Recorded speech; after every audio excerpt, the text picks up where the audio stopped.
Hello, friends, and happy Wednesday. I am so grateful to be here. My name is Robin Lee. I'm a medical intuitive and have been in practice for 32 years. I live in Southern California and help people understand how their lifestyle habits affect their health and well-being, and teach people all over the world how to be able to nurture and nourish themselves in a way to really truly heal ailments, both physically and mentally.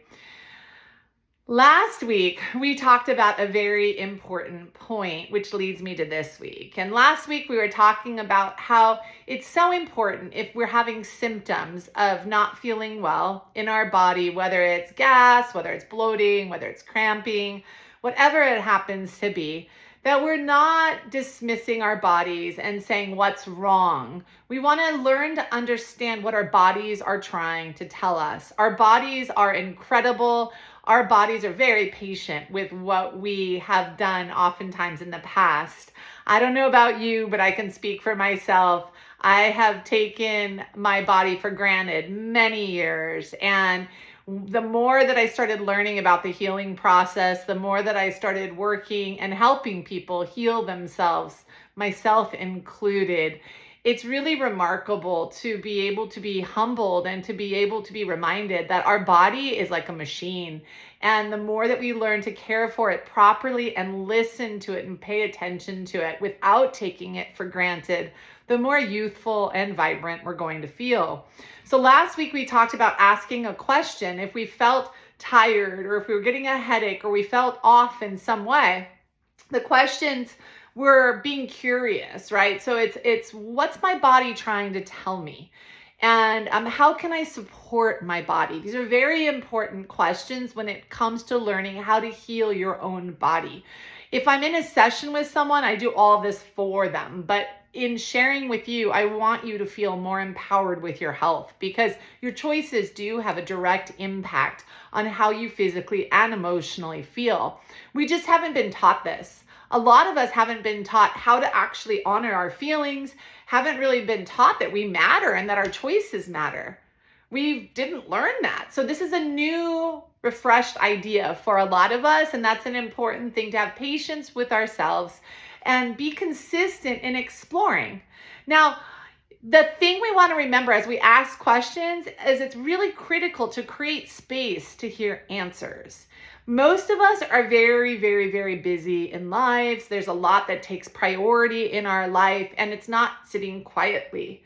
Something else has taken a big priority for a lot of us in our lives, and it's the phone, it's the iPad, it's social media, it's the news, it's things that sometimes we get addicted to. We don't even realize it. They become part of our habits and part of our patterning. So I want you to really step back and really think about where you have time in your day to just let yourself feel relaxed. Just breathing in, exhaling out. You might think, what does that have to do with anything? The cool thing is you can't be stressed and consciously breathe at the same time. You can't feel full and anxious and consciously breathe at the same time. So as we're consciously working with our breath, we're going to create more space. And in our space, that's our mental space, we're able to create more connection, if you will, to our bodies. We're able to hear ourselves better. And we literally can get a sense and understanding, depending on what way you happen to get information. It might be a thought. It might be you actually can hear information. It could be that you feel information. But if we don't give ourselves enough space, we oftentimes won't be able to create a different pattern or actually get a different experience. So one of the most important pieces in our day, and I have a feeling you may already know this, is to create space in every single day of just downtime and disconnecting. That's a way of validating how much energy that we're giving to other people and our work and our brain and whatever else comes to present tense.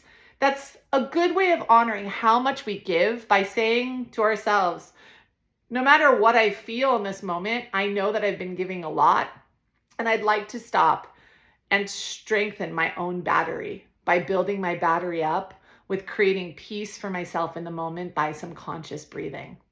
Conscious breathing is really powerful, and it's a phenomenal tool when you allow yourself to be consistent with it. It's very hard to learn new habits, to integrate new habits if we're just on autopilot. So when we choose to spend a time connecting consciously with ourselves through breathing, it is a remarkable process. And that conscious breathing is 5 to 10 minutes a day. If we find that we say we can't have that time, we don't have any time, that's the issue, we're constantly stressed, I'd love you to consider challenging that and asking you where you actually do spend your time and telling yourself, I must have 5 minutes of free time. Let me see what I'm spending my time doing. Again, curiosity is what leads to the healing process. If you have an immediate, I don't have time, that's a resistance to change. And in order to heal, we have to remember the willingness to actually explore and the willingness to actually change. This is such a powerful piece of the puzzle. So what happens in our day-to-day experience, for me, I didn't even know I was stressed until I started conscious breathing. So my body, I was very constipated. I'd had asthma. I was having issues with anxiety. I wasn't sleeping well. This was like in my younger years too. And people would say, yeah, you're really stressed. And it was interesting because I couldn't put my finger on what it was, or if I did, it was very general. And then it kind of stopped there.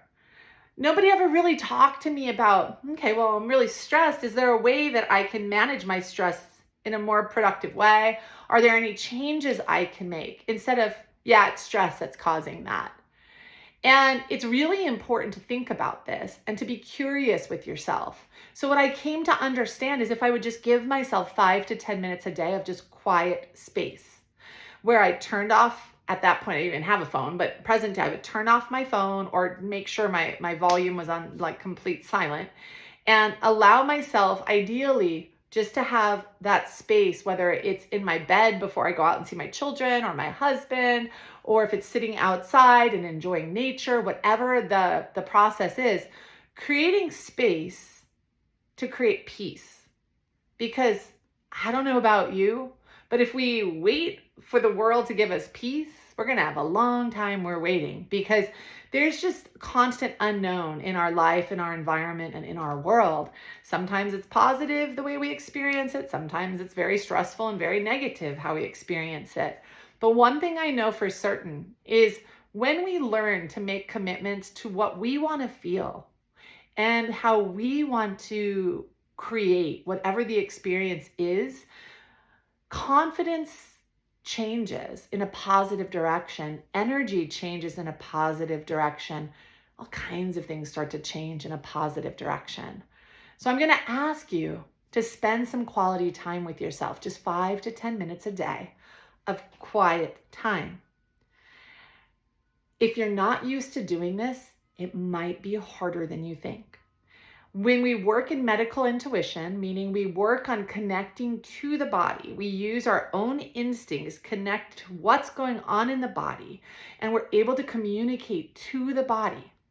The type of breathing we use is breathing in through the nose and exhaling out through the mouth. Now, most of us aren't used to oftentimes taking time at all. Most of us are used to the structure of what we should do. So I'm going to ask you to let that idea go. Just let it go. There's no should, there's no structure. But if you're wanting to be able to hear anybody more clearly, if you're at a concert and it's loud, how well are you going to hear them? If you're in a place where there's 10 people talking at once, how well are you going to hear the person talking? It's the same thing with your own body.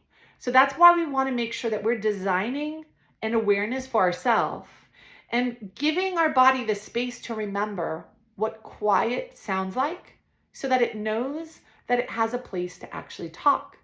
Now, it may not talk to you today. It may not talk to you for a month, but it will start to talk to you as you create quiet place for yourself. The cool thing is about this too, is the more consistent you get with practicing that quiet space, the more you can intuitively connect when you're starting to get actually stressed. Most of us wake up a lot more stressed than we realize. We don't have that stop and reset point. So that's what that quiet time is about. It's about creating a blank space and walking back into the next moment for 5 to 10 minutes. So I hope this makes sense to you, because this isn't about just learning something up here. It's healing requires change. And even if you can take 1 minute of change, not 5 or not 10, and 1 minute is all that you can do, practice that 1 minute. But give yourself the space to do that. To be able to acutely hear the body, we need a minimum of 5 to 10 minutes. I know, again, for myself, 5 to 10 minutes at first was eternity when I got into that quiet place, because my brain was so overstimulated and I kept myself so busy and so what I called stressed. But when I kept going to practitioners and they would keep saying, yeah, stress causes this, stress causes this, here's this vitamin, here's that, but why am I so stressed? I couldn't get that answer. And when we work in intuitively healing our body, we always need to figure out that core. So what is it my body is trying to tell me? How do I support this? How can I support my body? And the first thing to get to that place is, where every single day am I creating space for that quiet place in myself to just be? If I'm expecting to hear answers, how are we going to hear them if everything's constantly busy? And I wouldn't be surprised if some of you say to me, my brain's not busy. Then spend 5 to 10 minutes in quiet time consciously every day. And just do that as a habit and a pattern, so that your body knows that you are willing to take action and create what it is you say you want. So if you're wanting to change and you're wanting different experiences and you're wanting to be able to hear what your body is trying to tell you, you have to choose to quiet yourself down. Next week, I'm going to show you how to actively do that. So if you aren't currently subscribed, take time to do it. I want you to get notified so you don't miss out on this. This is a very important piece of our puzzle, using our breath as a way of creating less stress, more energy, and more harmony. So that's what we've got going next week. Subscribe below. Then you'll get a notification when this releases so you won't miss the video. Super important thing that we're learning about. This is a time to learn how to take personal responsibility for your health and well-being. Nobody else is going to do that for you. They're not. And it's time for you to prioritize that so you can stay healthy, you can stay strong, you can stay energetic, and you can stay as optimistic as possible. Your lifestyle has such an effect in so many ways. It's time to start some healthy habits to support healing you so you can feel more like you want to feel. I'm so honored to be here.